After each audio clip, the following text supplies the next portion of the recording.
munaasabad siyar sara loo soo agaasimay isla markaa lagu soo dhaweynaya degmada Ceegaag ee gobolka Cayn ee maamulka Puntland oo saxeelna ka mid noqoto degmooyinka Puntland ayaa maanta waxa lagu qabtay magaalada Buuhoodle ee xarunta gobolka Cayn xafladda waxa ka soo qayb galay waxgaradka gobolka Cayn iyo sidoo kale maamulka golaha deegaanka ee degmada Buuhoodle ee maamulka Puntland oo goobjoog ah munaasabadii lagu soo dhaweynaya degmada Ceegaag ee gobolka Cayn qaar kamid ah waxgaradka degmada Ceegaag ayaa munaasabadaasi ka hadlay isla markaana soo dhaweeyay degmada Ceegaag ee gobolka Cayn isla markaana mahad celiyay maamulka Puntland oo si rasmi ah u aqoonsaday degmada Ceegaag inay ka mid noqoto degmooyinka Puntland ee gobolka Cayn loo qabanayo ama lagu soo dhaweynayo soo dhaweynta degmada Ceegaag ee gobolka Cayn ay noo qaratay dhammaanteen deegaan ahaan dowladda Puntland madaxweynaheeda ku-xigeenkeeda iyo mas'uuliyiinteeda kalaba ama dowlad ahaanba taasna aad baan u soo dhaweynaynaa ilaahay baa mahadle waa horumar iyo tallaabo inoo kordhay xaqiiqatan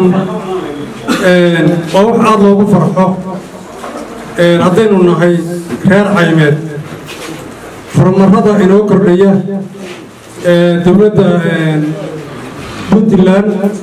madaxdeeda iyo mas'uuliyiinteedu ay noo garanayaan innaguna inaynu soo dhaweyno oo gacmaha ku qabsanno oo ku midowno lagu dhufan karayn intaa kadib xafladda soo dhaweynta iyo taageerada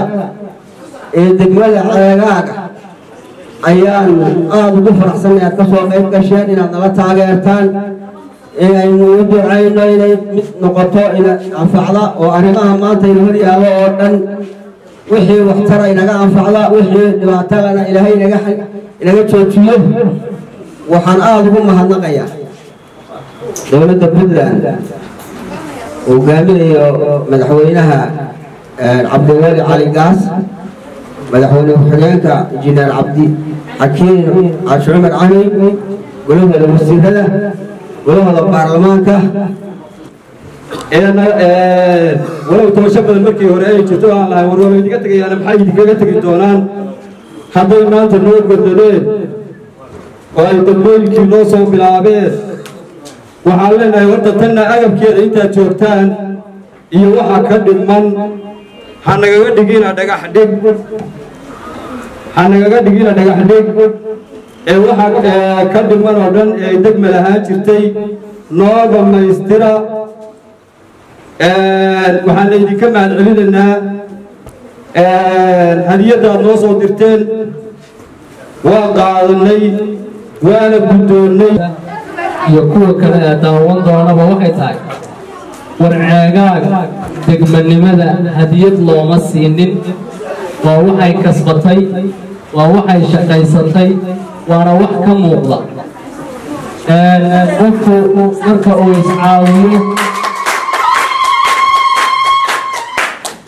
qofku marka uu iscaawiyo ilaahayna caawiya qurbajoogta reer Ceegaag oo suurto geliyey wax kasta oo maanta ay Ceegaag ku faanayso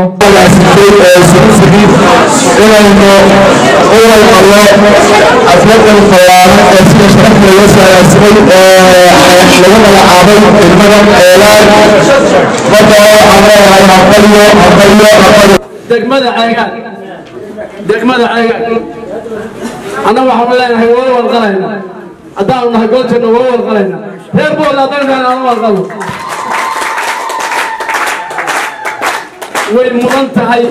وين مدنتهاي هل كان واحد كارسية دات كلمة كارسية كنتي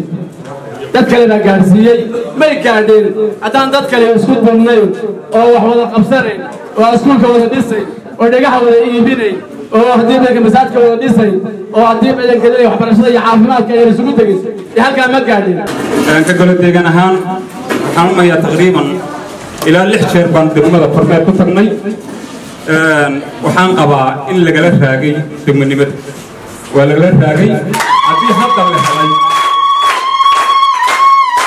hadda la helay oo degmanimadii loo magacaabay reecaga waxa laga rabaa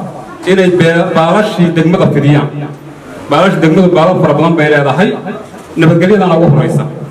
marka insha Allah kormeerna waa ku tagnaa xafladda la maamulaan ma aad u celinaya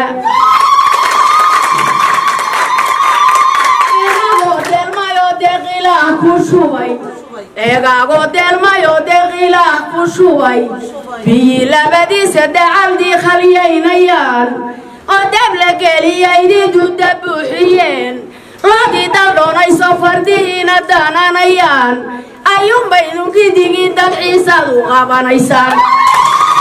shirarkii caalamiga oo ku yaala bartamaha magaalada Buuhoodle xafladan waxaa ka soo qayb galay uqaal iyo sidoo kale qaybaha kala duwan ee bulshada Xuseen Xasan Cabdi telefishinka caalamiga Qaryar TV Buuhoodle